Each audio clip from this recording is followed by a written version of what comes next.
Gates are back, Racing Surf Patrol stood there flat-footed, missed it by about 4. Kelvinator got out of the gates brilliantly for Nottle, looking for the lead. Into stride quickly also Snippy Sean pushing through Storm Commander. Caporetto's right there as well from CHARINO. Prospectors pick outside, Let's Talk early, then Snippy Witch getting back into the field, defending Cable Boy. Keep It a Mystery from its wide gate coming across. Further back behind them, Stylish Lord and a long last settling down Surf Patrol. They went past the 700. Kelvinator held the front. Running second on the outside, Snippy Sean, 3/4 CHARINO. There was a bit of trouble back in the field. Caporetto lost its spot there and it got pinballed right back through them. Over on the inside, Storm Commanders there prominent as they come towards the home corner. Around the outside of those, next of all, Snippy Witch coming into it. Let's Talk back in the middle outside. Cable Boy, Keep It a Mystery, hoisted to the outside with its run. Kelvinator joined by Snippy Sean and CHARINO. Here's CHARINO racing up, grabbing the lead. They went to the 100. CHARINO kicks away. It's CHARINO. He's a length and a half in front. Snippy Sean, Prospector's pick, but CHARINO salutes in the last. CHARINO beat Prospector's pick. Snippy Sean, Let's Talk finishing hard after getting clear. And then Snippy Witch outside of them. Keep It a Mystery. Storm Commander defending Cable Boy. Tell you what, there's a number of riders having a chat with each other when they pull up. Kelvinator's back in the field. Stylish Lord back there. Caporetto, not sure what happened, but it dropped out abruptly through the field coming to the home turn. And after missing the start badly, Surf Patrol was always a long last. CHARINO wins the last event of the day. And if that doesn't put a little spring into the step of one Charlie Chang Marino, I'm not sure what will. Lucy Fiore getting CHARINO home to victory in the last event of the day. Number 2 for Brett Pope dominated them. Prospector's pick, Clint Johnston, Porter second home. Snippy Sean third. Let's Talk muscling its way through the ruck gets into 4th place in 1:11.11. 1:11.11, 1 length the long neck of the margins to the last event of the day. CHARINO for owner Charlie Marino by Machino, the second of his stock to win here this afternoon. Out of Chabelle by High Chaparral, the second of the High Chap mares to produce a winner. Home in 34.83, beating Prospector's pick by Snippet Sun from Top Show for the Simon Miller yard. And third home, number 12, Snippy Sean by Snippet Sun, trained by Danny Morton. 2-4, 12-9, the numbers to the last race on the program, and I'm sure that they would have been absolutely erupting down there in Harvey, where owner Charlie Marino, of course, holds such a high profile in the town. He's a real legend of the region. He's been doing it a little bit tough in recent times there, but you can't keep a good man down. He's on track today with his delightful wife Nola, and they're two of the most popular identities of that region here in WA. There's no doubt about that at all. We'll go down now here and catch up with Lockie Taylor. This is a good result. This is a better than a good result for Charlie Marino. We saw him sitting down on the seats there waiting for the horse to come into the yard to watch him perform today. Hopefully be able to win, and the horse is delivered in no uncertain terms. Thanks, Darren. Well, we'll start there with winning trainer Brett Pope. Brett, it's rare that his owner, Charlie Marino, comes to the races, but he delivered on a big day. Yeah, no, this is great for Charlie. You know, he's been giving him a real kick today. This horse, he hasn't had a great deal of luck throughout this preparation. He's been held up at vital stages in both starts. Today, something new. 3 deep the trip, but he's still too good. Just get him out of trouble. You know, yeah, like Austin got off him the other day. He said, "Don't worry, he said he'll be very hard to beat next start." And you know, he only beat a couple home, and he just had no luck in running. And yeah, Lucy was confident today. She said, "Oh, I'll get him in 3 deep line somewhere," and probably a little bit closer than I thought, but. Yeah, no, she got the job done. It was good. Talk us through the last 18 months with this horse. Has it been a source of frustration that he hasn't been able to win for just the second time? Yeah, he's very slow maturing. He's been shin sore so many times. I don't know.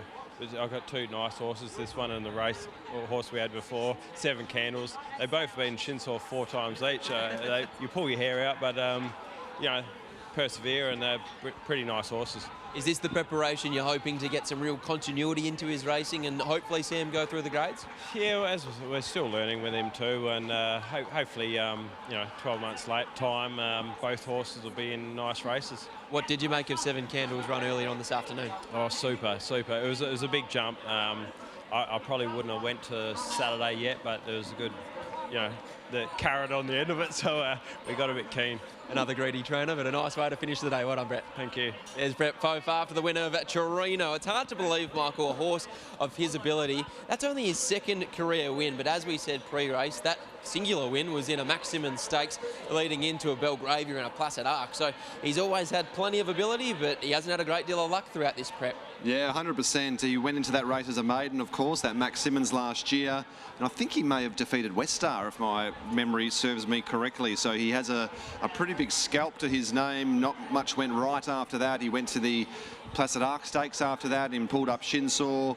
He's had a preparation earlier this year where he just wasn't quite right. But that trial back on the early November, it looked as though he was back on track. And he's had no luck at all his 2 runs to date either. So it was good to see him kept out of trouble today. Lucy, not much luck for this horse so far, but you'd probably rather be out there than be held up in behind them. Yeah, for sure. I said to Brett, obviously he was unlucky first up. He ran second to Jazz Session, and it's great it come out and won today, so I was pretty confident going into today.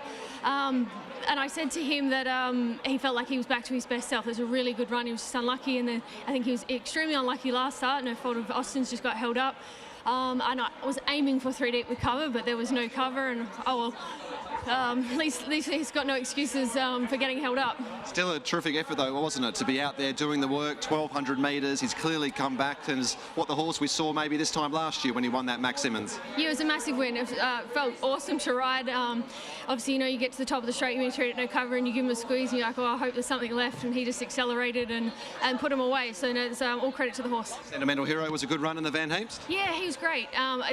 He needs a bit of moving room. I don't know if he wins, but he maybe gets a length or 2 close, but it was a great run. Nice way to end out the day. Well done. Thank you. There's Lucy Fury. She combines with a Brett Pope and CHARINO. His first win since the Max Simmons Stakes a couple years ago now, but that's a nice way to finish the day for a horse that has a ton of ability but just hasn't had a great deal of luck this campaign. Yeah, that's right. He's a horse that has always flashed a lot of ability. Of course, defeated West Star, as we mentioned just moments ago, in that Max Simmons Stakes, and to only be winning his second race, you wouldn't have thought that last October when he won that race, but he's got that on the board now. Just heard from Lucy then how well he feels under saddle as well, so this should really be the preparation, providing he doesn't go Shinsaw for the 5th time, that he can hopefully string some wins together. What a day it's been. Not only has it been a great day for owners and connections here in WA, but I still think we've unearthed some nice types. Yep. He's a Machino earlier on today. That was a very nice debut win. Certainly was. I just cannot believe the dominance that Sean and Jake Casey have had with their 2-year-olds. 6 2-year-old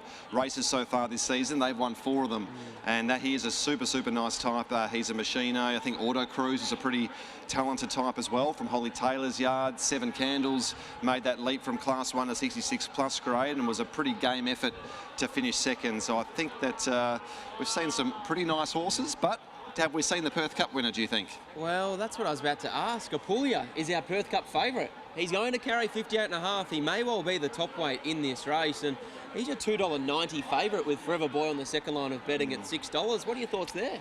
I'll be tipping Forever Boy, I think. Just those horses on the minimum, it is such an advantage. Those progressive staying types. Apulia would be meeting some horses from today, including Hober West, 5.5 kilos worse for that win today. You can still win, of course. He's a class animal. A class is always going to take you a long way, but it's going to be an interesting race, and there is going to be a bit of a push for horses to get runs as well. Horses like Stormageddon and the like, they'll be sweating on a run because it'll be a capacity field, so those down the bottom order of the entry, it'll be a bit of a nervous wait the next 7 days to see whether or not some horses push on and allow them to get runs. And what I love about the race is that we know that there's going to be genuine tempo, because Filthy Habits only knows one way, and the way Lucy Fury and in fact Michael D have rode that horse in the last couple of starts, it will be a truly run 2400. Yeah, absolutely. There's no reason why he can't win. He's as tough as nails. The 2400, he should eat that up. He drops to 53 kilos for the first time. It's going to be one of the more open editions, I feel. This this year's edition with Diamond Scene, whether or not he's going to push on after today's run in good order. Does he push on? Admiration Express.